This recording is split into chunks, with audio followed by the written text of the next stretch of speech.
Well, as Bronson Arroyo said one time in a really bad JTM commercial, we are together again. It is SP3. It is the wrestling legend himself, Dutch Mantell, and the hostess with the mostest, Rick Ucchino, here on Smack Talk. It is another Friday. We're on early today. Reminder that AEW Rampage has been pushed off until 11:30 tonight. And Dutch, that's way past his bedtime for us to come on at 12:30. So we're not going to cover Rampage tonight. We're going to do a preview of Rampage, and we're going to kind of lead you up to the start of the show. But we got 2 hours full of SmackDown to talk to you about, plus some huge breaking news today. Make sure to get your comments in. Make sure to get your questions in. We appreciate Ozzy and Nigel and everybody else who is showing up a bit early tonight, which is good for us because that means we can just, get through the show. Some of us can go to bed. Some of us can have a few cold ones. Who knows what the heck's going on? Hello, Rick. From North Dakota. Check in where you guys are at tonight here on the Sportskeeda Wrestling YouTube, Twitter, and Facebook channels. Yes, Mr. Dutch Mantell. Did you say it's past my bedtime? No, I said 12:30. I resemble that remark. Well, you already said that SmackDown. That was kind of, well, it did put me to sleep almost, but it had some good spots. I will say that I like maintenance shows anyway, and that's what we're going to get. We got this week, and we will get next week another maintenance show. Yep. Because there's nothing else to do. Peaks. What is that? What is Peaks that? And valleys. That is what this show was. It was really good. And it was like, oh, okay, well, we're doing this now. Oh, this is really good. Oh, okay, we're doing this now. Hey, and it ended on an up note at least. So that's where we were. Oh at. yeah.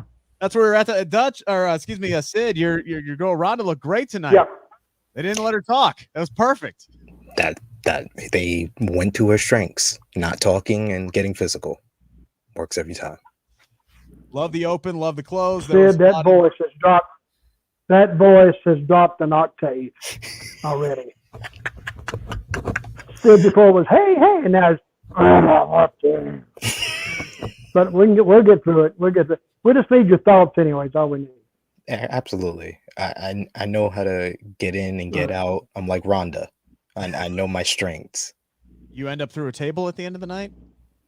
Hey, that was a nice little angle. It got some heat on Charlotte. The story that they're trying to get across is that she keeps getting submissions on Ronda, and Ronda won't tap. And every time Ronda gets a submission on her, she taps out. So this story is very simple to follow.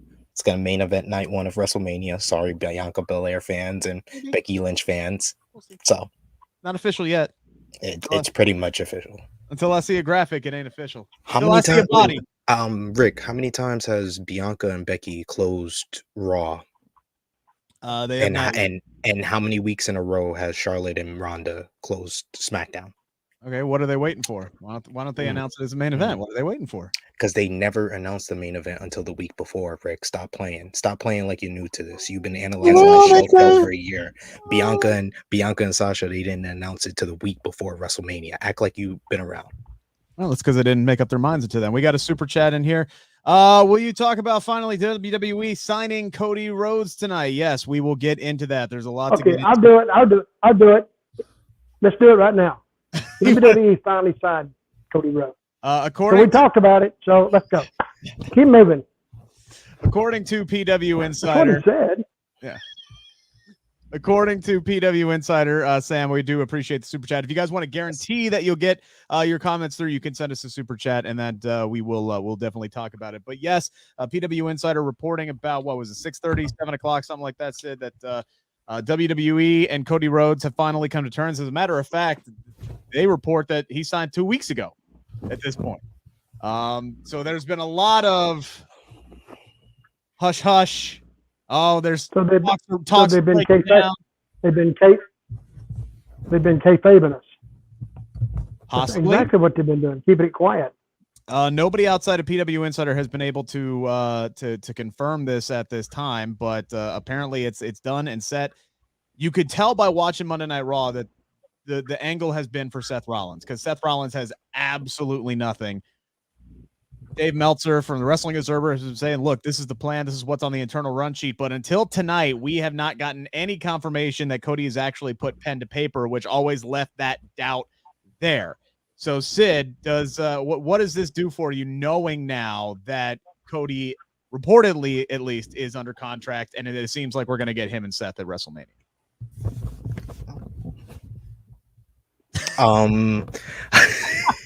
I mean, the buzz is a little bit off of it because it's been a whole month and we've had all the drama with the talks fizzling out, coming back, and all of that. And of course, there is going to be that subsection of WWE or AEW fans that are probably treating this as inevitable doom for Cody Rhodes. So I understand that part, but 100% this is a huge deal for WWE. This is the first guy from AEW to make the jump over to their company, and it's probably the biggest fish possible that they could have snagged up. At founding father, a former EVP, a top star for AEW, Cody Rhodes going to WWE is a huge deal, but always with WWE, in my opinion, it's all about the follow-up. So I just look forward to what they're going to do. It seems like they are leading up for Cody doing a Hardy Boys at WrestleMania 33 or Undertaker at WrestleMania 34, where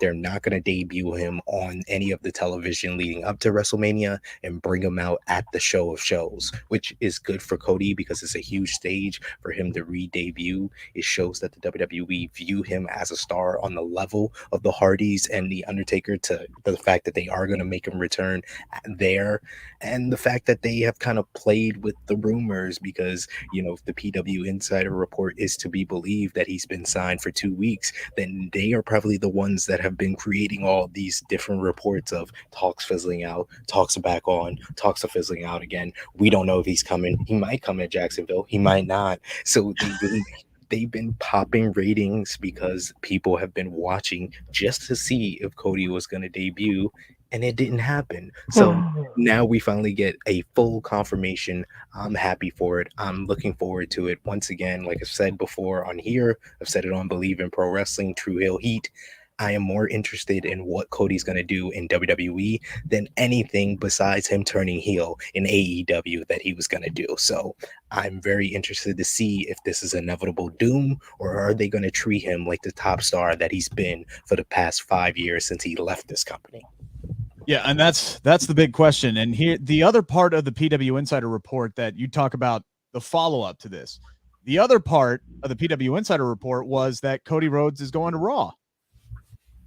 Which, Dutch, this is something we've talked about before. If you look at the very tippy top of the SmackDown main event scene, yeah, Brock and Roman are there. Drew is still the caliber, even though he's, you know, middling right now with the Happy Time gang.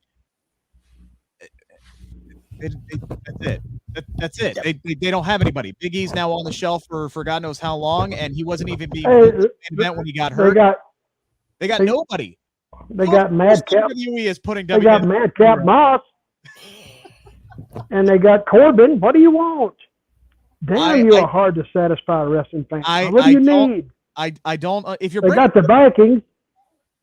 If you bring back Cody Rhodes at WrestleMania, he can beat Seth Rollins, and then you could still move him over to SmackDown. Like, you don't have to. There's you don't need a follow-up there. You really don't need a follow-up there. My thing is they're probably going to have him and Seth Rollins probably feud all the way through SummerSlam, probably. But I think SmackDown needs more than anybody. Judge said, "Can you tell the prosecutor that I'd like to talk at some point?" Well, I think you got a little bit of a delay. Can I have the floor? Okay. Go ahead. Dutch. Can you hear me now? Yes. We can hear you. You're just a little This delayed. is what I fear. Can you hear me now? Okay. Yeah. This is what I fear. I fear Cody going there, and he'll be a big deal 1 week, and 2 weeks. The third week he slides. Then the fourth week he's fading into the background. By the sixth week, all the buzz is gone, and he's just another guy. That's what I fear, because that's what they have shown us. That's what they can do. And Cody Rhodes, he's not anywhere near the star that his daddy was. I don't think he's anywhere near the star that his brother was, to tell you the truth. Because unless, I don't know what kind, if he's going to be Cody Rhodes, if he's going to have some kind of Starman gimmick, I think he's a good addition, but I don't see him moving the needle at all. Well, So just by him taking him from AEW, that's what wrestlers do. They jump back and forth. So I don't think it's a big win for WWE or a great loss for AEW. I think they're going to continue to do exactly what they've done. Well, Sid, this is something that we've talked about before, that and this is no disrespect to Cody Rhodes, and I do disagree with Dutch. I think he's a little bit of a bigger star than what Dutch is letting on, but Cody's loss does not hurt AEW's product at all. As a matter of fact, it kind of helps him out because it really it opens up spots for other people to step into the spotlight. I mean, just look at the pay-per-view numbers for AEW. All Out is their highest grossing pay-per-view that they've ever done. Cody wasn't on the card. Their second highest grossing pay-per-view was the last pay-per-view, AEW Revolution. Cody wasn't on the card. And the third highest grossing pay-per-view was Full Gear, and Cody was in a random tag match that nobody was really interested in. So does AEW really lose anything by losing Cody Rhodes when you added on CM Punk, Adam Cole, Bryan Danielson? I'm you just brought in, I'm vindicated. Thank you. You definitely are. I do agree with you that in the sense that Dutch is talking about, is Cody a needle mover? I couldn't really say that. I can't really say that for sure. Is he going to really make a difference in the ratings for Raw that has been on a downside for the past decade? It may be for a few weeks, like Dutch said. The initial interest is going to be there for sure, but it's all about the follow-up. That's what I said, that this is great news for WWE in the interim, up until they can create this buzz and, build anticipation for his eventual return and debut at WrestleMania. But it's all about what they do after WrestleMania. This is going to be a big introduction, a big reintroduction for Cody Rhodes, but it's all about the follow-up. He can be a big time pickup for them right now, but in like a month, he can be just another guy, because that's what WWE does. They make the brand WWE. Those three letters are the biggest stars in the company.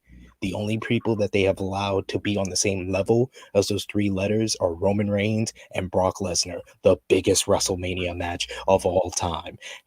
Ronda Rousey is a big time star in our own right, but those three are the real big names. Like Charlotte and Becky are kind of just underneath the three letters, but they ain't on the same level as the three letters. So those are kind of the three names that are kind of on the same level. Everybody else, they just make a guy or a girl. Yeah, I think initially people are going to tune in. Like you said, I think people initially are going to tune in because there's going to be that intrigue. They want to see how Cody Rhodes is presented in WWE. They want to see how he's going to be booked in WWE. If he comes out at WrestleMania and he loses to Seth Rollins, oh boy, like in a vacuum, there's nothing wrong with losing to Seth Rollins, nothing at all. But you show up in Dallas, you make your big on the first time out. Yeah, you lose. Yeah, the air's gone. The air's gone. It's done. Yeah, it's out of the bubble. So he's got to show up. He's got to show up. He's got to put on a banger match with Seth Rollins. He's got to beat Seth Rollins, and then after that, yeah, it's on WWE Creative at that point. Honestly, he doesn't. After that, he's dead. Honestly, he doesn't need to have a banger match. A banger match is not going to do anything for Cody as far as WWE views him. The best thing for Cody is him being the Undertaker at WrestleMania 34 and beating Seth Rollins in like 3 minutes. That says more for what WWE is going to do with him, more than him having a great 15-20 minute match with Seth Rollins. What would you think, Dutch? How would you book Cody Rhodes' return? Well, I think I would have had him show up tonight and start the buzz early. Then he's going to be on Raw, build the Raw audience. Then he's going to be back on SmackDown, maybe. And if he's going against Seth, I'd have them maybe not go 3 minutes, not go 20, but maybe go in, say, 10, 12 minutes. But I think Cody needs to get the dog crap kicked out of him and then still win, slide over, and take off. I know WWE doesn't like little color, but I don't think that would hurt him either. I mean, if he just got the crap beat out of him where he can't go, and all of a sudden he reached down, he pulled it out, pinned him 1, 2, 3, and he's out of that ring. And Seth Rollins can't believe it, and people, if he sells, the people are going to get with him. They're going to say, come on, and kind of leave him happy, but I'd leave him blooded up. That's what I'd do. I don't know if they do that, but that's what I'd do if he'd do it. Yeah, that was. What would you do? That was part of the thing that why Bryan Danielson left, is he kind of talked to Vince McMahon. He's like, look, I really just want to be able to kind of bleed a little bit. And Vince was like, sorry, I can't do that. And they just, for whatever reason, unless it's accidental, they don't want to go there. I would have Cody Rhodes show up the night of WrestleMania. I think at this point, all of the buzz and the energy and the excitement that you would get from 3 weeks. I wish I had my bullwhip right now. I just bullwhipped the crap out of damn Rick. Hey, we're allowed to disagree. I would continue I know. the internet build up the buzz for this. I would continue to let the internet build up the buzz. Oh, Cody Rhodes is signed. That means he's showing up on Monday, right? Everybody tunes in. No, Cody Rhodes ain't there. Oh, the following week. Oh, well, Cody Rhodes has got to they got to show up. What are they going to do with Seth Rollins? They got to show up on Monday. No, sorry, Cody Rhodes ain't there. Seth Rollins comes out at WrestleMania 38. He issues an open challenge, whether it's night 2. Maybe you have a fake out like you did at SummerSlam, where you had Carmella come out and everybody was all pissed off that Carmella was out there answering the challenge for against Bianca Belair, and then Becky's music hit, and then literally the entire stadium was shaking. It was so loud in there. Trust me, I was there. That's what I would do with Cody Rhodes. Now, his music... Rick, let's be honest, you were shaking, and that's why you thought the building was shaking. Oh, well, no, the building was shaking because the acoustics are fantastic. But, yeah, and I did come out of my chair. I'm not going to... What? I'm a homer. I'll admit it. You think I'm afraid to admit that? Hell no. But I would book him night of WrestleMania, and I'm saying somewhere between 6 to 10 minutes, because I think that's where all the matches are going to land. If you remember WrestleMania last year, even with the 2-nighter, all those matches were short. They really kind of filled up the time with the pomp and circumstance of WrestleMania, like they love to add all the fluff. It's like cotton candy. They just add all the freaking air into the sugar, right? And it's mostly the pomp and circumstance and not the matches so much. I think there was only a couple of matches that went over 10 minutes last year. So no, this isn't going to go very long, but it doesn't mean it's not going to be good.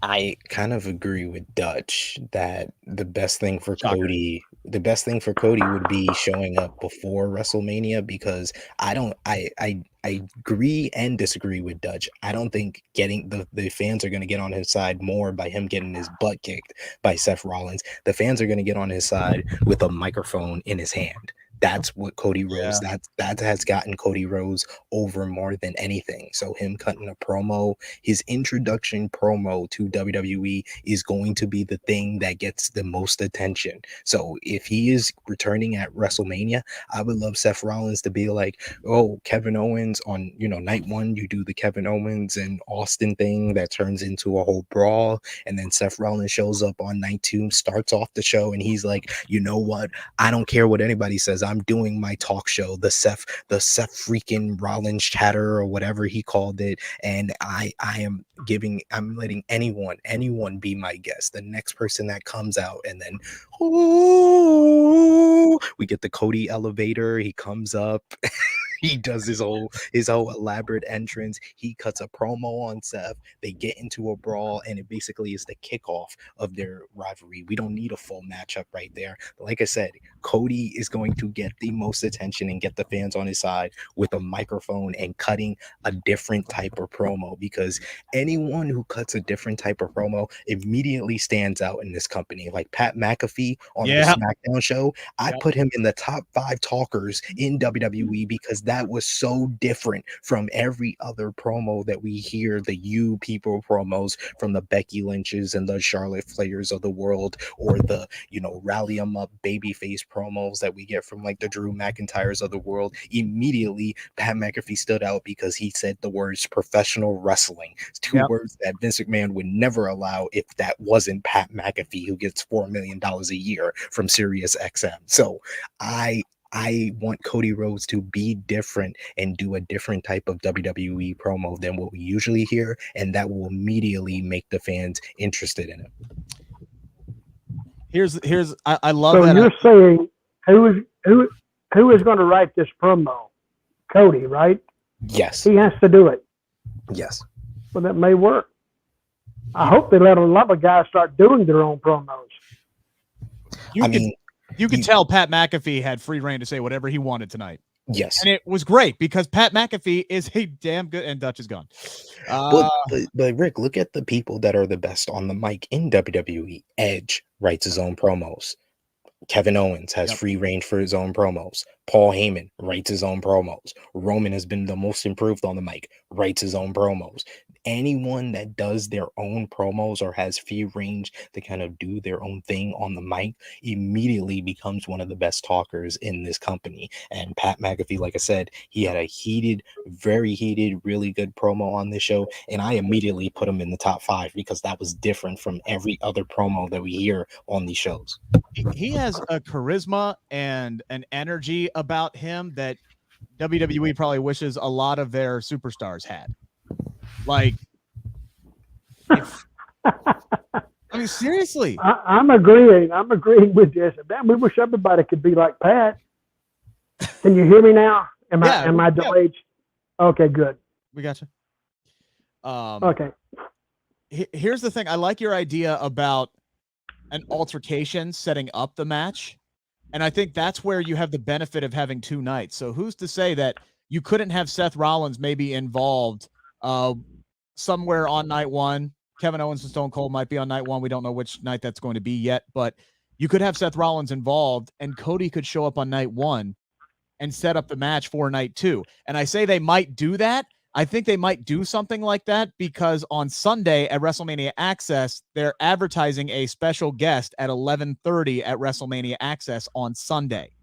So to me, that screams Cody. I'm not saying it's Cody, but it could very well be Cody. So that makes me think maybe he's showing up and either they're going to do the full match or whatever on Saturday and then have the aftermath be on Raw, or you could set something up Saturday and have it come out on Sunday and kind of build up at least a little bit of buzz about Cody showing up at WrestleMania Night 1. And then have they announced Stone Cold for WrestleMania Access?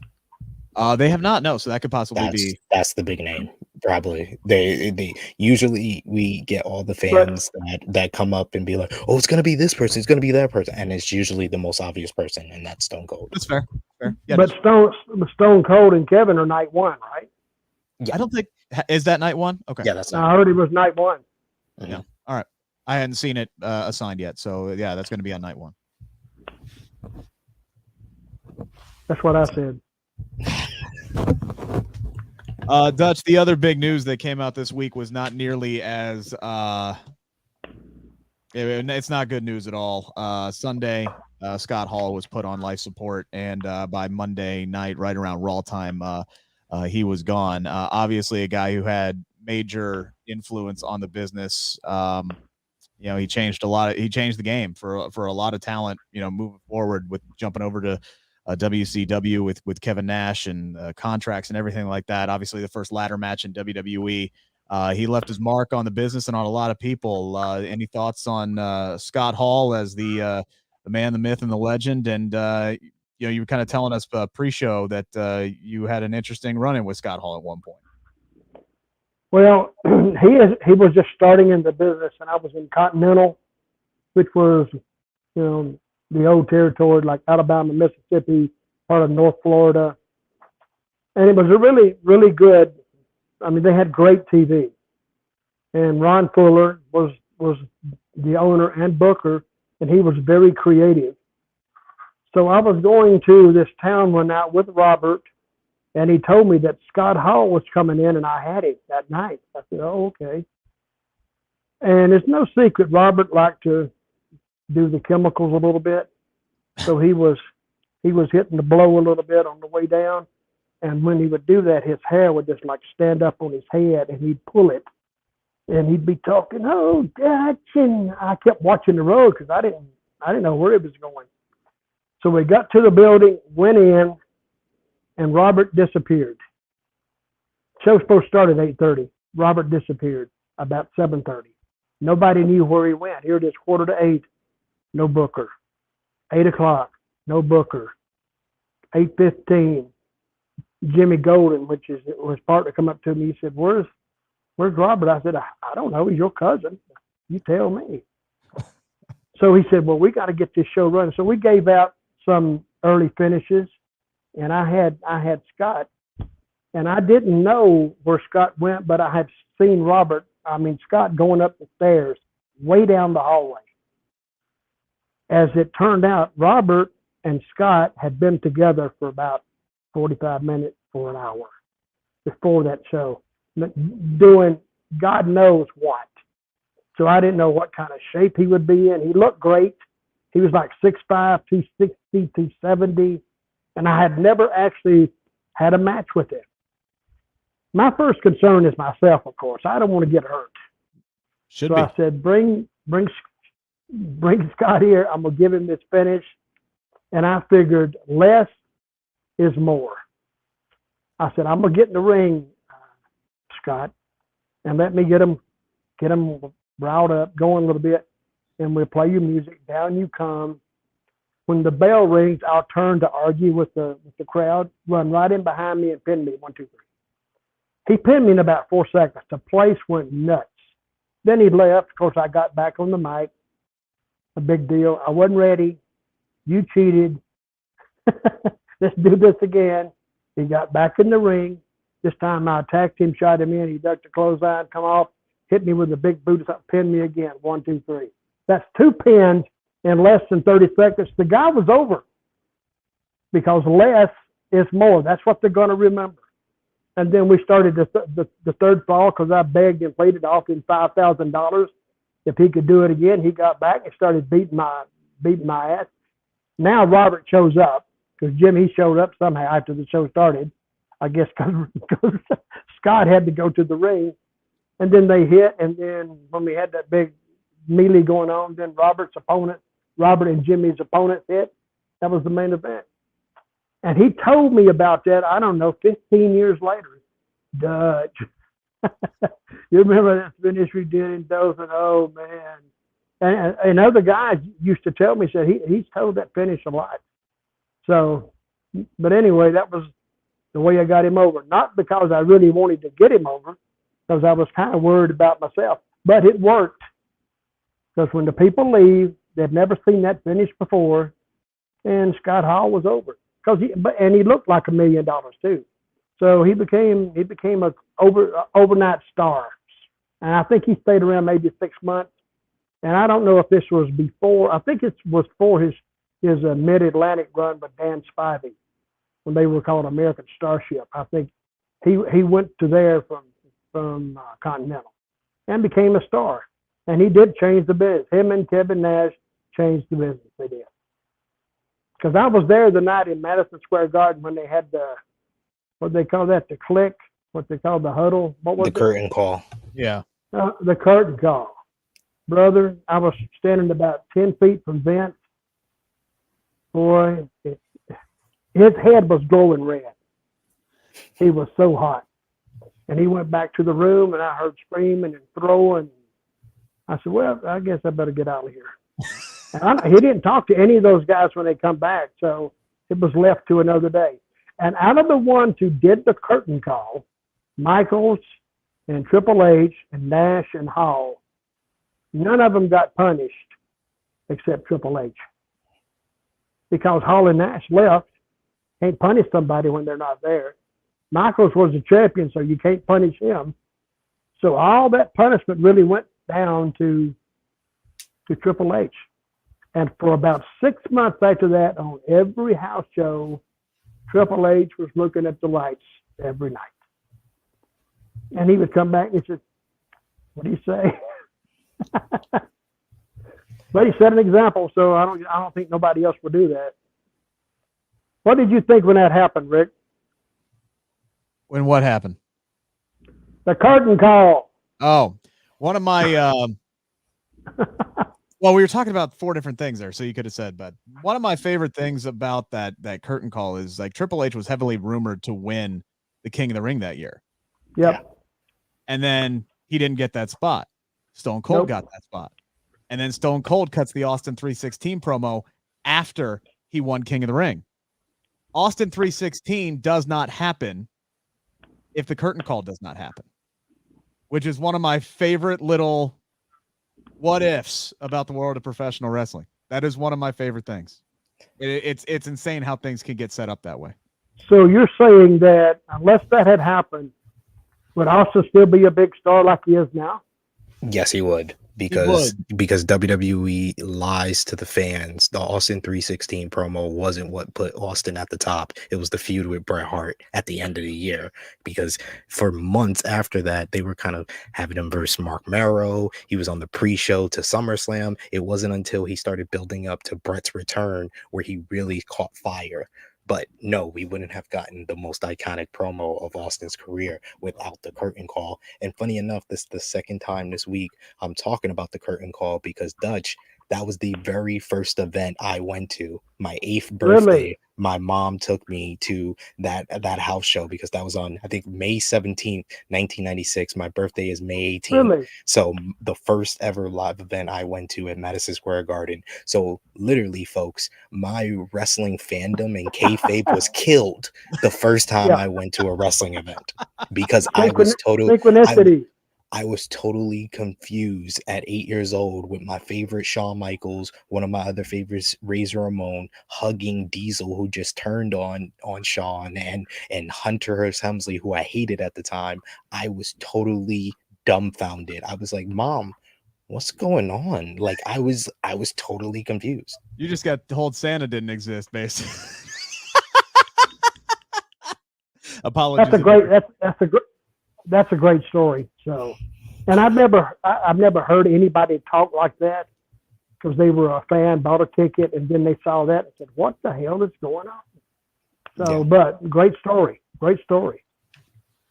So you didn't know what to think at 8 years old, right? At 8 years old, I was generally dumbfounded, and like it was fun. The funnier story is my next event was Survivor Series 1996. I'm still a big Shawn Michaels fan, and I don't know if you remember this one, Dutch. He went against Sid, and the crowd totally turned on him. So I was upset that Shawn was getting booed out the building. But my mom like looks at me, and she's like, "Why are you upset?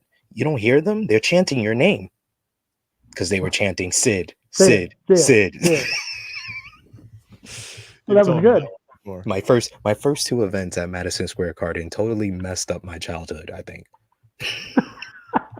Well, at least we have an explanation for why you are. At least you have an excuse. What's your excuse, Rick? Oh, I was hit. I had an older brother. I got hit in the head a lot. You know what it is. That's pretty much how it goes. We got a huge super chat here from Ronald Curtis. We really appreciate your support, Ronald. He says, March 7th, 2003, episode of SmackDown. Rock versus Scott Hall. First, you notice the similar ring gear, no ring tape, 2 elbow pads, 2 knee pads, briefs, and boots. You can easily see that the Rock's punches and stomps came from Scott Hall. Beautiful stuff. Scott Hall, that's one of the, Scott Hall got a lot of the little things right, like his mannerisms, the way he presented himself on the camera, but most of all, his punches. He has probably, in my opinion, right up there with the Jerry the King Lawlers of the world as far as the best work punches I've seen in my lifetime. Scott Hall is one of them, so I totally understand. And The Rock did confirm what Rollins said, so that's a great super chat that he did take a lot of the stomps, the punches, his arm pads from Scott Hall. So he's a trendsetter. He's a pioneer in a lot of things. And especially when you talk about a guy in wrestling that oozes charisma, he said it himself. He oozed machismo. He oozed that charisma in every sense of the word. There will probably never be as cool of a wrestler at a time than Razor Ramon. Legitimately, I thought he was Cuban for at least a decade. And so he was able to get across that character in no other person could have accomplished what he accomplished as Razor Ramon. In my opinion, the greatest WWE superstar to never win the WWF or WWE championship. I would agree with that. See, I started watching after he had gone to WCW, so I had no idea who the hell Razor Ramon was until quite some time later. So I go back and I start watching some of this stuff. I'm like, what the is this? Why is Scott Hall Cuban? what is happening here? So I saw it all in reverse. So I never really got to watch Razor Ramon, but yeah, Scott Hall, The Outsiders, NWO. That's where I really kind of got in there, and he was definitely one of the guys. You know, he and DDP, and the Monday Night Wars. There were lots of guys that kept me going. That was when wrestling was at its peak for me. Was when I first dived in. So yeah. So he was portraying a Cuban character. Correct. Yeah, I thought it either that or Puerto Ricans. All I could figure. Basically, I think what the story is that Vince told him that he wanted basically like a Scarface type character, and that's what he came up with. Yeah. Well, he did it well because he got your attention. And the thing about Scott, when he did an interview, he didn't rush through it. He did it in character, took his time, flicked the little toothpick, and he was gone. Chico. He was good, very good. I feel like we all need toothpicks right now. All right, let's dive into Friday Night SmackDown, shall we? Again, peaks and valleys tonight. Started off with a peak, Roman Reigns and the Bloodline. They come down to the ring. Kind of a weird thing they do with Paul Heyman here, where Paul's like, oh, he's stuck on a tarmac somewhere. Everything's fine. He's not going to be here tonight. And then literally like a minute later, oh, shit, he's landed. He's on his way here. They all go run into the back. And then, oh, no, actually, it turns out Brock's there, and he's got a damn forklift. And then he plows the forklift into the car. And then, boom, we cut the commercial. And then we'll come back like 3 or 4 minutes later.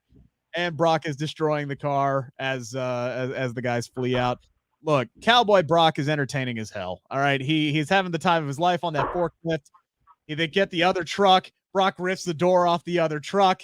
Then he's carrying the damn trophy basically down to the ring and cuts a promo saying, "Look, I'm out for blood." He's the best right now. Cowboy Brock, babyface Brock is the most fun I've had watching Brock Lesnar on my TV screen ever. Great segment. Because that's what WWE is good at. Segments like that, where they can just do something. You don't see a forklift go through a car every day. And there are people watching that has never seen old WWE. They've never seen the Stone Cold drive to the ring in a beer truck and spray it down or any of that other stuff. So seeing this tonight was vintage WWF. And it worked. And it got Brock over. And they took up that first 30 minutes of the show, but it was entertaining. Actually better than a match. Well, I have to give credit where credit's due. Brock played his role good. And I think he's good in this role. So, and they need him in this role. Badly. Because they don't have anybody else that's got personality. They got guys that can wrestle and cut some half ass interviews, but you believe Brock.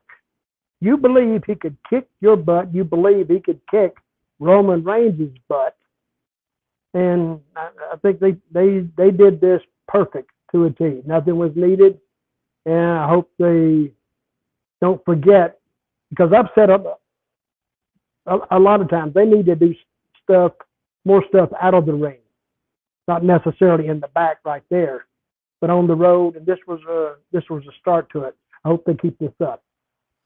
Sid, when when Bryan Danielson left WWE, we said this was an issue because they desperately needed somebody to jump into that top babyface level atmosphere. Never in a million years did I think Brock Lesnar would be the guy that took that spot, but he's taken that spot. He definitely has, and he's been amazing in it. Like, a lot of people feel like this is the best role that he's played.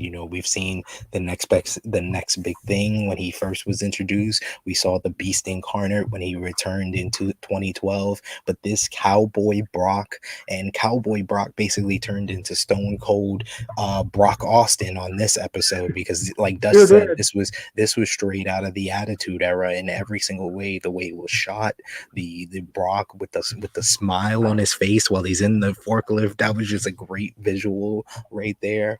I mean, I was totally dumbfounded at how the Bloodline was unscathed in the limo that had glass shatter inside of it with a forklift. But I mean, I asked that question on Twitter, but I didn't care about the question. I was entertained by all of this, and Brock coming out with the chair was very unique. Probably my favorite Brock Lesnar entrance to the ring. So all of this was very enjoyable, and this was probably the peak of the entire episode. That's not a good thing when it's the start of the show and you've already kind of, blown everything you got on that first part. And if I could nitpick, it was a little bit away from the Roman Reigns character that we have established. He was very much a chicken shit heel in this whole scenario, because as soon as he found out that Brock was showing up, he was like, well, you could finish the segment. I'm out of here. It was funny. It's always funny when he interacts with Heyman, but that was a little bit off from the Roman Reigns character that has been established. The same Roman Reigns character that stacked up a Hall of Famer and Daniel Bryan, the greatest wrestler of our generation, last year at WrestleMania. I don't think he would be running out the ring because Brock Lesnar was just going to show up when he has two other guys behind him to back him up. I was going to say, you got two cousins you could feed Brock Lesnar. Just like, here, take him. Take Paul Heyman. Let me get my ass out. Like, that would have been better to me. Like, if he would have sacrificed his family, his bloodline, and left the tribal chief for Brock. I think maybe they're waiting until like the go home show before Brock finally gets his hands on Paul Heyman, or maybe they even wait until the main event of WrestleMania. But I mean, that would have been a little bit better. That would have been more in tune to the Roman Reigns character, like you're saying. But it doesn't stop this whole opener from being just entertaining. There were some things again that didn't make any sense, but it was hilarious. So I don't care at the end of the day. Yeah, I did. Like I said, nitpicks. Yeah, well, I'm on nitpick. One of the things that I noticed, Brock was looking one way and got out of the truck. It went that way and then turned and went the other way. I went, wait a minute, what was he looking at? But he knew the truck was behind him. I don't know how. I think that was bad. I think that was a bad edit job, because you saw, because they had the bloodline was getting into the car, and I think it was Jey Uso. He's looking over his left shoulder like, we got to get the hell out of here. We got to get the hell out of here. And then Brock, they panned to Brock, and they're holding it like 5 seconds. And then all of a sudden it's like he hears something, and then he turns around and he starts running toward the truck. So I think they edited that poorly. I think they left a little too much space between cuts, and that's why it got a little confusing there. That's just my video editing expertise, which I don't have a whole lot of, but that's just my guess. You don't see a whole lot of bad edits with WWE. I think that was wrong. Well, we shouldn't have saw that one. When he got out, then they should have done something, but the people don't look at it that way. Oh, that was a bad edit. Right. No, they don't. No. They were looking at it like it was live. Correct. So that's what we got. I do wish they wouldn't have just cut to commercial and then came back. It's like, while we were away, this is what happened. Like, just keep it with us. It was an extra 2 or 3 minutes. You could have, cut away and then had Brock come out with the damn door and do it. But it's like, oh, cool, this is getting really good. And stick through the commercial break. We'll be right back after this. It's such a they had to network thing to do. They literally had Brock go into an empty Range Rover, despite us just seeing the bloodline going into the car, and then they had the bloodline get into the car after the forklift was in. So they kind of had to do that commercial break. So I'm not going to hold that against them. I mean, you could have taped the whole thing in advance. And as soon as the bloodline runs backstage, cut from the live feed and played the whole video that you shot earlier in the day. They did do it in advance. They'd have to. Right? Oh, yeah, no, they totally did. And they showed the video package that they put together, but they could have just done it all in one motion. That was definitely just to keep people through the commercial break. That's all that was. That was just a WWE, we got to keep the numbers up kind of thing, which I understand. As a guy who's in the business, doesn't mean I gotta like it either. Our first match of the night saw Rick Boogs and Shinsuke Nakamura defeat Los Lotharios ahead of their tag team title defense tag team title match, at WrestleMania.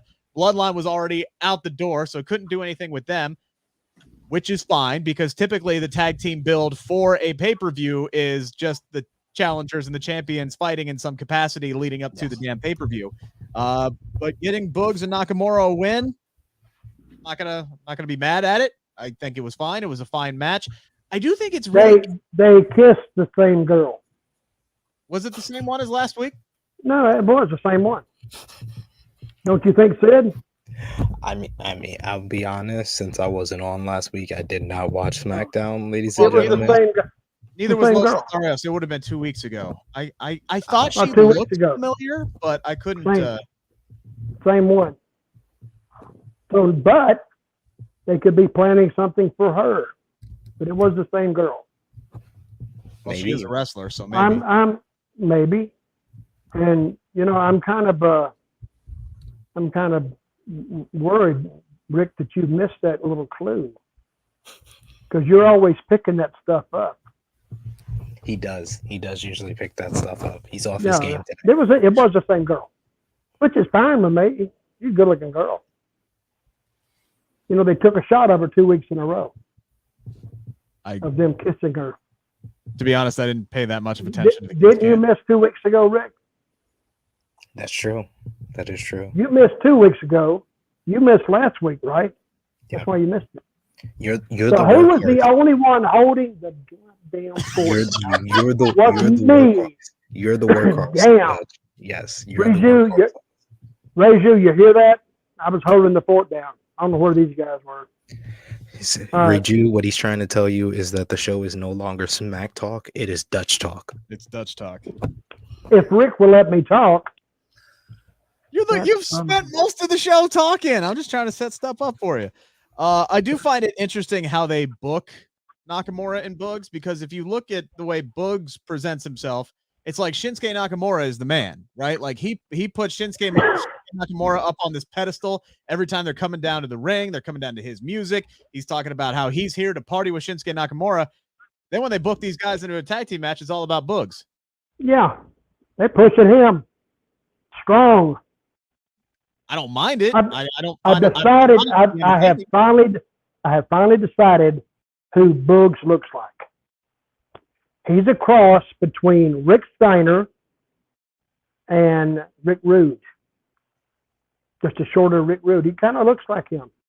I thought you were going to say Freddie Mercury. See, you need to stop thinking, Rick. See, his mind's always in the gutter. Probably over there thinking about doing drugs. Why is Freddie Mercury in the gutter? Well, he was a little bit of he was out there, buddy.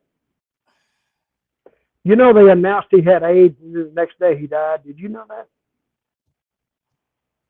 When they announced he had AIDS, the next day he died. I said, "Damn, that was quick." Damn, must be a at that point. He'd had it a while, but when they announced it, then he went the next day. I don't think we're making a big enough deal about former champion Angel Garza getting pinned in this matchup. I think that's the biggest news coming out of this match. That is. Well, it was 24/7 champ Angel Garza. Which one did he? He was former, I think, 24/7 as well as Cruiserweight Championship. That title that doesn't exist anymore. But former champion was pinned on SmackDown. Yes.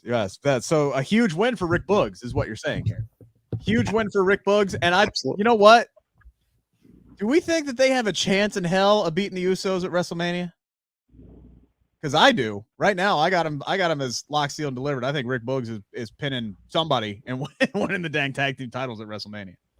Well, the two hints that we got is that they've been talking about the Usos holding the titles for the longest and being the longest reigning SmackDown tag team champions. That's usually when they're about to lose the titles that they start talking about that type of stuff, except if you're Roman Reigns, of course. And then also the way they've been pushing Boogs. They've been pushing Boogs a lot harder than they've been pushing either Jay or Jimmy. Here's the other thing. I think you didn't ask me, Rick. See what he does. What do you think, Dutch? Oh, I don't care. No, I think they retain, really. I do. I think they would hurt. I think it would hurt the Usos if they lost the title. Of course, they'd just take them right back. Probably. But I don't. But they could go the happy route, and and it gives them a different look for a while. So I think the Usos retain. I really do. I'm gonna say that Boogs and Nakamura win simply for the fact that they did one introduction for Rick Boogs without having a championship involved when he did the introduction, and it was awkward as hell. Now all of a sudden he's saying the future tag team champions, and I'm like, oh, okay, they're gonna win because Rick Boogs' intro is terrible without throwing in a champion. The cadence is just off, so I could see Vince going, "Damn it, we got to put a title on him." And they'll win the tag team titles at WrestleMania. We got a 6-man tag tonight where Drew McIntyre. This is actually a good. Drew's always good in the ring, but you kind of roll your eyes when you see the happy folk out there and the 6-man tag team match they were supposed to get last week that didn't happen because Corbin and the gang jumped everybody. But this was a really good series at the end by Drew McIntyre. He just continues to look incredibly strong. Hopefully they're setting him up as a challenger to Roman Reigns or Brock Lesnar after WrestleMania. Gave a Michinoku driver to Shanky. That's no small feat whatsoever. He gets the win in this matchup, which was time filler, but hey, at least they had a fun ending. It wasn't a bad match. But I don't think there was any doubt what was going to happen. But it was what it was. No big mess ups. I think they got the heat on the wrong guy. They should have got the heat on the smaller Viking instead of the big one. But those two Vikings can move to be as big as they are. They can move. I'm kind of impressed by them. And the people kind of like them. So that's what they're looking for, connection to that crowd. And they're connecting. They look like they were tonight. That's half the game. Crowd was into a lot of tonight, actually. This was one of the better WWE crowds we've seen in some time, Sid. Yeah, Charlotte is usually a good crowd for WWE. They're usually into a lot of different stuff. And I do agree that the Viking Raiders seemed like they were over here. And Drew had a kind of like a Cesaro-esque hot tag here with a nice burst of offense. But I can care less about this matchup, to be honest with you. Anything involving Madcap Moss, you just immediately. Pretty much. Yeah. Did you guys get the sense that maybe... Yeah, I did. I was going to say the same thing. A little tension between them. Yeah, yes. Maybe they're going to start split them up. Maybe they got something else for Madcap in mind. Well, maybe get him back to being Moss. Pushing him out of an airplane at 35,000 feet. That'd be good. He's actually good in the ring. So I think he is good. They might make him the baby face and have him feud with Corbin coming out of WrestleMania. No, they're going to drop Moss from his name. And then they're going to have him feud with Butch. And then we're going to have Madcap versus Butch at WrestleMania Backlash.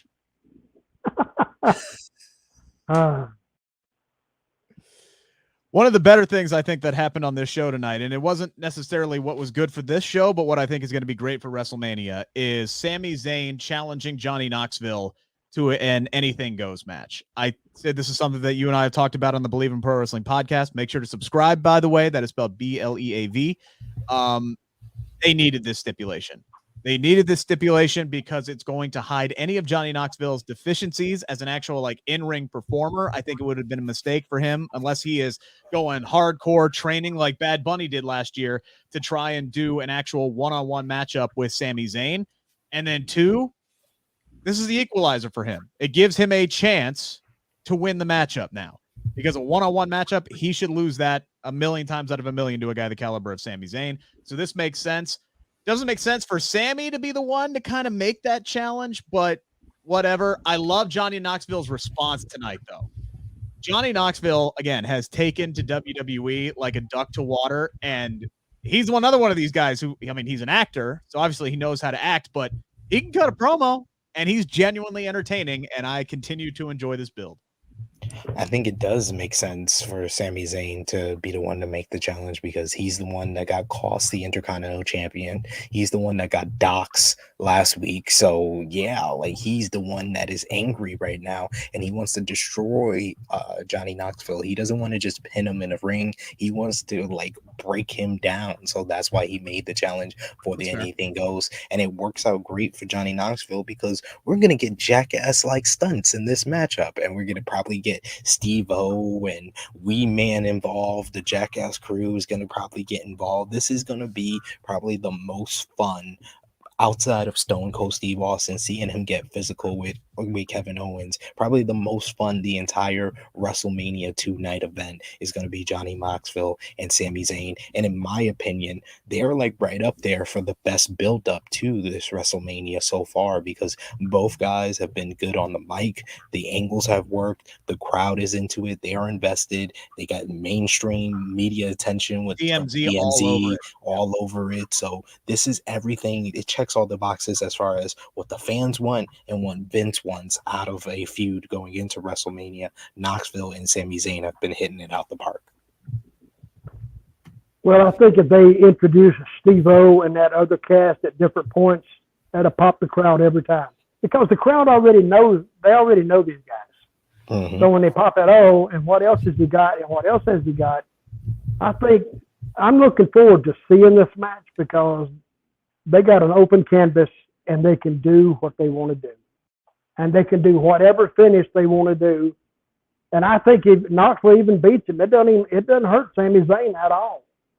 If Sami beats him, it's nothing.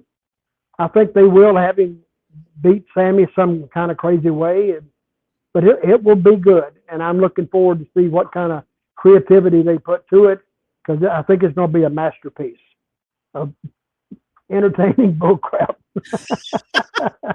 I was going to say, Sami doesn't need to win the match. He wins by being in the match, because he's the one that's all over TMZ. He's the one that's getting the mainstream coverage right next to Johnny Knoxville. Yep. So, and if these guys go out there and put on an entertaining match and Sami gets beat like I think he's going to get beat, who cares? At the end of the day, we're all entertained, and that's his job. Well, guys like Sami Zayn in a territory, guys like Sami Zayn are priceless. They're priceless to have on a roster, because you can put them anywhere you want. You can put them on commentary. You can actually make them a referee, because he's that over. I think he's that over with the fans. They kind of hate him, but they kind of love him. And that's in the spot that he's in. He can go either way. If you had a heel beat him up, you could get some heat on him, because they kind of like Sami. So anyway, I've seen heels like that before, and Sami does it. He does it good. He does it willingly, and he makes a point of doing a good job every time out. So my hat's off to him. One of the best matches I think we saw on the card tonight was the women's tag team match between Team Bad and Team Liv for Brutality, which is what they're calling Liv Morgan. And are they calling them Team Bad? Because I'm pretty sure social media has already started calling them the Boston Glow Connection, which I like. Well, I like that better. Okay, fine. I'll go with that. I'm fine. They haven't called them Team Bad, but yeah. So we'll go with because they'd have to have Tamina in there for it to be Team Bad. So yeah, we'll go with Boston Glow Connection against Liv for Brutality. I thought this was a really, really fun matchup. They honestly, Sasha was a master in this match of putting Liv and Rhea over in this match in a big, big way. It really made me want like Liv to get the win at WrestleMania, to finally like go over on somebody and win a championship. But the match was great until we get Natalya and Shayna Baszler come trouting down to the ring. And here's my question, Sid. Why are these two together? They spent all of last year feuding over the tag team titles. And now they're just like together. Like, we can't even get one backstage promo where they're like, hey, we don't have a spot on I hate you, you hate me, but we don't have a spot. Let's get this. Nothing. They just start showing up and kicking people, and then Sonya puts them in the damn match.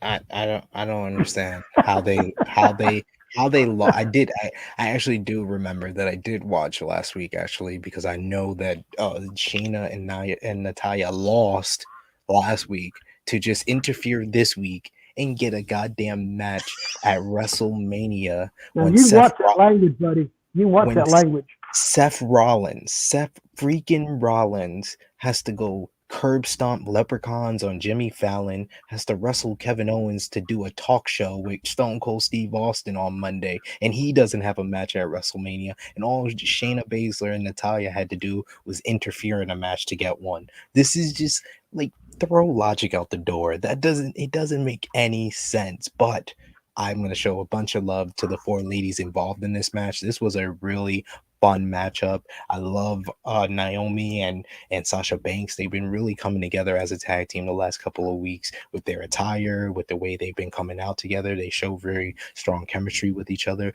Sasha was definitely the MVP of this matchup, putting over Liv, putting over Rhea, kind of showing why she's one of the best women's wrestlers or best wrestlers, regardless of gender, in this entire company. And she showed it off in this one. Liv looked really strong. Rhea Ripley was a powerhouse. Everyone looked good here. Even Carmella and Queen Zelina outside the ring, they looked good. Natalya and Shayna Baszler, well, you got 2 weeks to make them look good after this. This was my first time of really seeing Ripley. What's her name? Rhea Ripley. That's a big girl. That's a big girl, and she's talented. So, and the match, it was layered up. Those false finishes at the end. And did you hear the crowd? This is awesome. Yes. Because they didn't expect that out of a ladies match. And I didn't either. Especially a tag team match, because the women's tag team titles don't get that kind of, they got time. They gave both of these teams time as a major appetizer for WrestleMania, and they killed it. They call me and says, since Rick has been blasting us about not featuring the females, we've decided to give him one and put them on and let them go 10 or 12 minutes. It's about time they start listening to me. He'll appreciate that.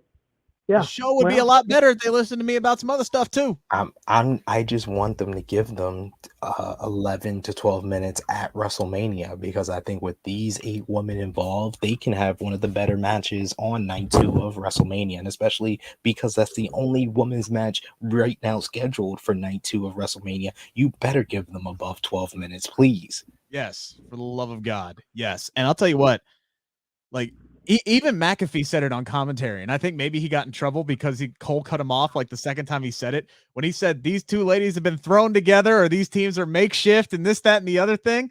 I think Cole cut him off on that, but he was saying everything that we've been saying. They just are putting these tag teams together to get the ladies on WrestleMania. We know that's what they're doing, but I'll tell you what, it's kind of working, at least for 2 of these teams. I like Rhea and Liv together. I love Sasha and Naomi together. I would like to see them stay together past WrestleMania. It already looks like they're setting it up for Zelina and Carmella to split after they drop the belts at WrestleMania, because of course they freaking are. Got to keep up the tradition of having the team who loses the belts not be a team anymore once they drop them. But you're starting, this is the start of a division. You're starting to build some foundations there, and they got something with these 2 teams. We'll see what happens with Natalya and Shayna, but they showed tonight, if you give the women's tag team division some time, they can show out, and it's worth putting on television. Tonight was a good development for the tag team division. They were good. Let's talk about what I think was the best segment of the whole damn night, and that was Pat McAfee's promo. We touched on it earlier. Very good. Pat McAfee, I say this with no hyperbole whatsoever, he's the best thing about SmackDown. Pat McAfee, period, is the best thing about SmackDown. The guy. I had a bad thought doing that. What if they fired Pat McAfee and next week we had Corey out there? I'd turn it off. Yes, I would too. I went, God, they got rid of McAfee for this, even though it is an angle. Please get Corey out of there. Look, I don't think Corey Graves is bad at his job. I really don't. But Pat McAfee just has that makes one of us. That makes 2 of y'all. That don't make me. I think that don't make you. Yeah, that makes one of you. I think Corey Graves used to be very good at his job until he got reprogrammed by the main roster, and now he's basically a caricature of what he used to be. Like I want to ask you a question. What does he do there now? Anything? They just send him the Raw commentary team. Okay.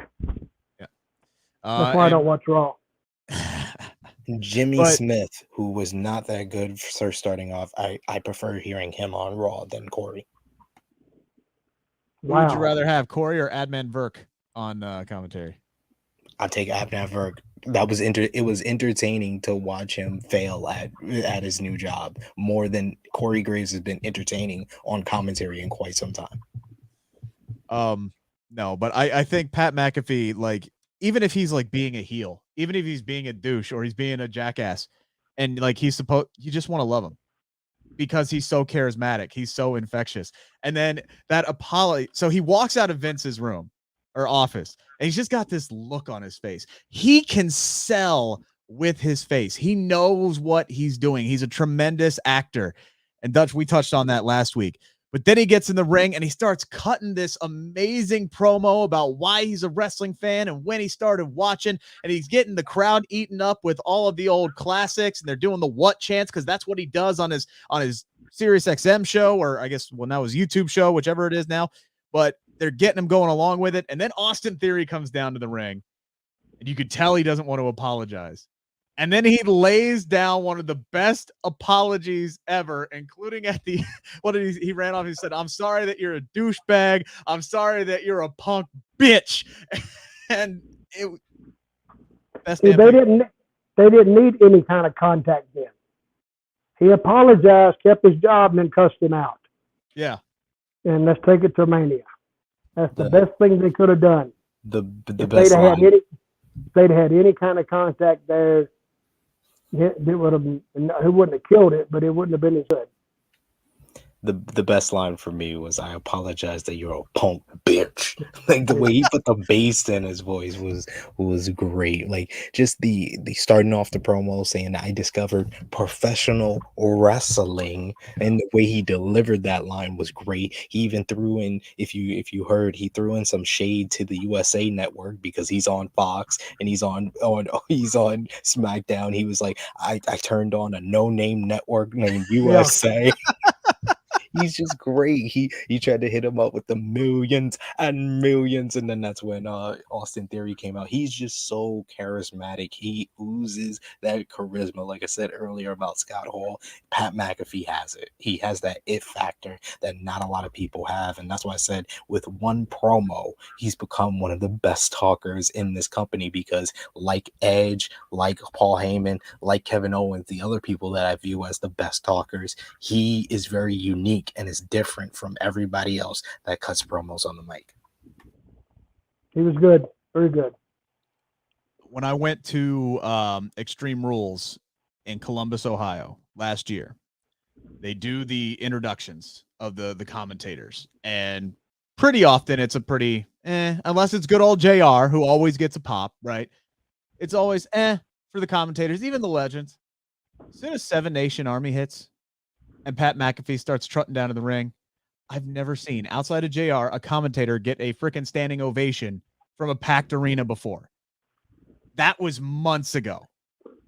People love this guy, and WWE's got something in him, and that's going to be, he better win at WrestleMania. God dang it. He better beat Austin Theory at WrestleMania. That's all I'm going to say. We had our main event. Bless you. Excuse me. Our main event match of the night was Kofi Kingston versus Ridge Holland. SP3, your thoughts? I had a thought on Ridge Holland. That guy's not ready. He is sloppy in that ring. No wonder Big E got hurt. The guy's, I don't think he's that talented to be in the spot he's in right now. Do you? The week after he gets injured, they had this guy beat a former WWE champion. Are you kidding me?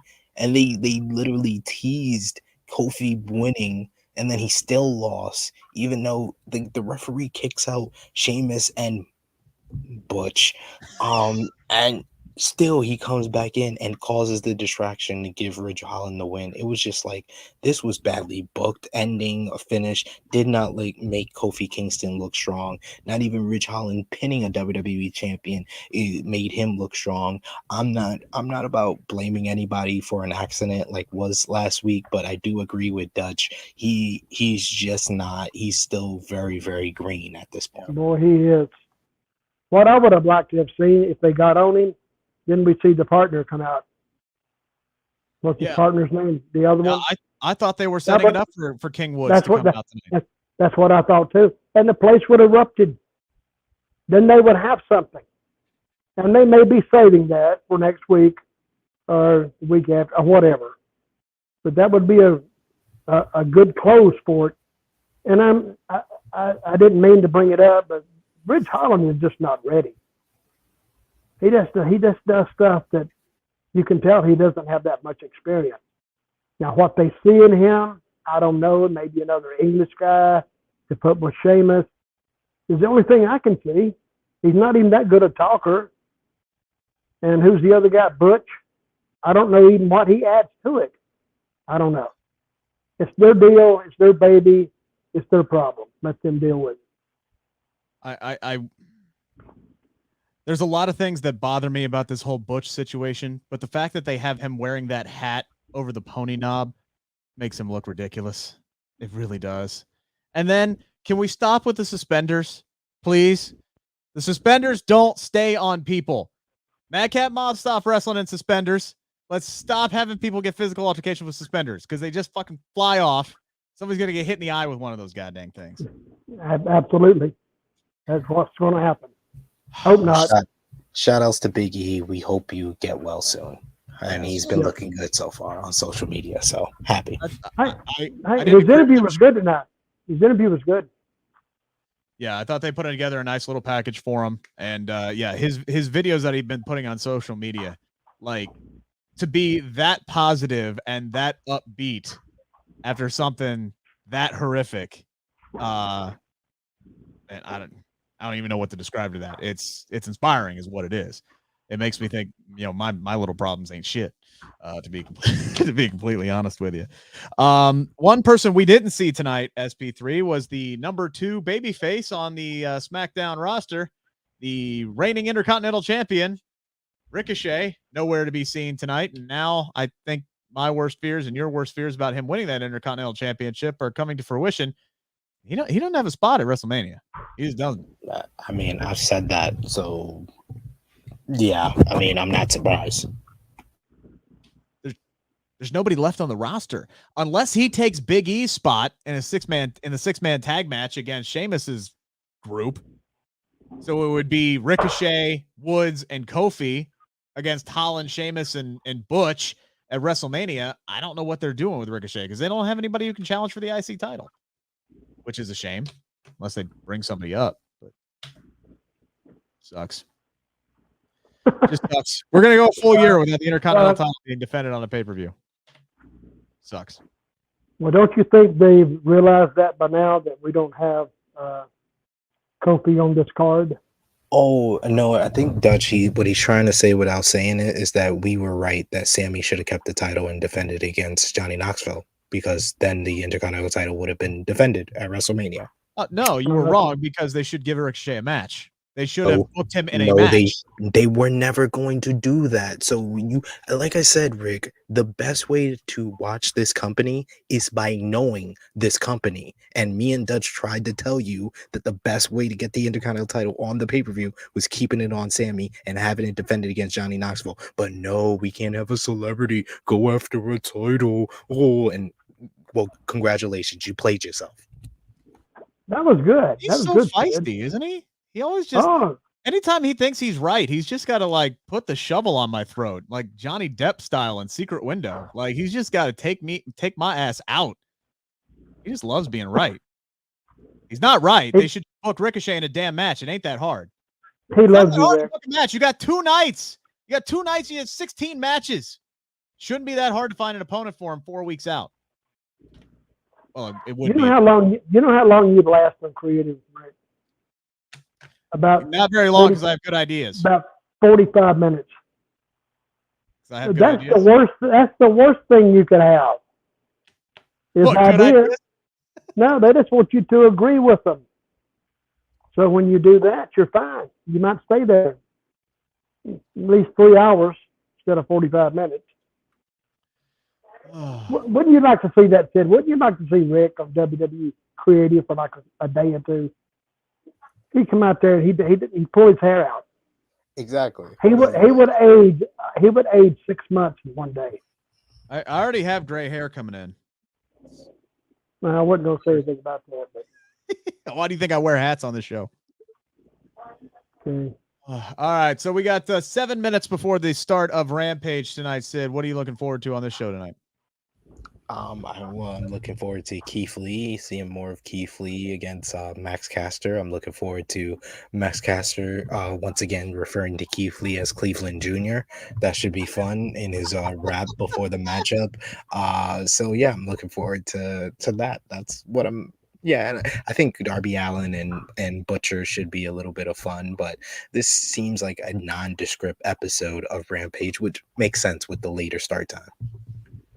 Yeah, I was gonna say it's 11:30. I don't think they're gonna do anything so spectacular. They're probably expecting a light audience. I don't know how many people are sticking around for an 11:30 show tonight. Dutch, you staying up and watching Rampage tonight? Well, hell yeah. I wouldn't miss that show. I got to help their ratings. Am I staying up? No, I'm not. I was about to say, I was like, Dutch just needs a palate cleanser after watching SmackDown. Oh my God. After I watch SmackDown, I'm not there. I got to hit a few lines to wake up for 20 minutes. I'm sorry, I shouldn't have said that. No, I don't do any kind of drugs, people. I'm sorry. It's just the line. But I've been enjoying Rampage. So wait a minute, what happened to Keith Lee last week? Who got him down and beat him up? What was his name? It was Powerhouse Hobbs, but Dutch, we do have to ask you, what's your thoughts on the greatest event of this year and this week? Thunder Rosa becoming the new AEW Women's World Champion. Well, I do like that girl. So she has a lot of fire. There's a lot that she has to offer. I love when she does half English and half Spanish because she sounds so much more brutal when she does it in Spanish. And all the Spanish people sitting out there saying they're popping to it. But I love when she does that because they talk fast so she is the champion now. Yep. Who did she beat? Dr. Britt Baker in a cage match on Wednesday. Okay. And Dr. Britt, what is she going to do? She going to take some time off, or she's coming back? I don't know. She's really a dentist, right? Yeah, she was at a working dentist. Yep. Okay. All right. She traveled home, got 2 hours sleep, woke up night after a cage match where she went through a pile of thumbtacks and was doing root canals or some shit on Thursday morning. Well, good for her. Yeah, I love her. She's great. I love that work ethic. I really do. I wish I had it. All right, so we'll give you guys some time here to get ready for Rampage, which again starts at 11:30. That's assuming all the basketball games are over. I haven't even paid attention. It's gonna start at 11:40. There's still about 5 minutes left in the game. Ooh. So what time does it start? Probably 11:40 because 5 minutes of a basketball game usually goes about 20. That's true. Oh yeah. Oh my God. About 30 sometimes. How much time's left? 5 minutes. That's at 11 o'clock. It's like 11:45. Oh, they got 15 seconds. What the hell? So I was at work today, right? And I had to cover some news for Columbus, in which that case I had to record it ahead of time. So I recorded the 2:30 news at 2 o'clock because that's when my shift ended. And my boss looked at me and was like, well, is this Ohio State game going to end before then? And I'm like, no, man, there's 10 minutes left. He's like, yeah, but there's a half hour left in the game. I'm like, yeah, no, man, we're cool. Trust me, we're fine. This is an NCAA tournament game. 10 minutes is going to go way past 2:30. And it did. I was right. Well, good. Dutch, any final thoughts before we sign off for the night? Well, no, but I may watch Rampage, just the first of it, since we're really close to it. I may watch just a little bit of it. And the final thoughts are, I thought SmackDown, I would give it a 6 or 7. It's a maintenance show. But the first part kind of was the best part of it, Roman and Brock. And the end was good, and he had a couple of that girls' match was great. So they were hit and miss, but by and large, a decent show. Some of it put me to sleep, but that's the 2 hours. But it wasn't a bad show. That's all I can say. If you want to get a hold of me, Dirty Dutch Mantell with 2 L's at gmail.com. Sid, you got your show tomorrow. Yes, go over to the True Hill Heat YouTube channel, subscribe over there, hit your notifications to on. We go live at 11:05 a.m. Eastern Time tomorrow. True Hill Heat 167. Hey yo, we're going to be doing a tribute for Scott Hall. We'll have an announcement of a couple of new shows on the True Hill Heat YouTube channel, so check it out. Join us live. And of course, you can check Sid and myself out every Monday through Thursday morning at 7 a.m. Starting at 7 a.m. It's available anytime after that on the Believe in Pro Wrestling podcast channel and the Believe in Pro Wrestling YouTube channel. That is BLEAV. Also, check out the YouTube channel. We got conversations right now up there with Levi Cooper, aka Tucky. Getting caught up with him after his WWE release last year. Also got chats with Wardlow, Corey Graves and Carmella, Jimmy Yang, Alex Hammerstone, Santos Escobar. A lot of good stuff up there on the YouTube channel, so make sure to check that out. Again, Believe, BLEAV, in Pro Wrestling YouTube channel. We appreciate you guys staying up. Enjoy Rampage, which is supposed to start now, but it's NCAA tournament basketball, so it probably started like 12:05. We'll be back next week at our regular time, 11:05 at night, right here on the Sportskeeda Wrestling YouTube, Twitter, Facebook channels. Enjoy your weekend, everybody.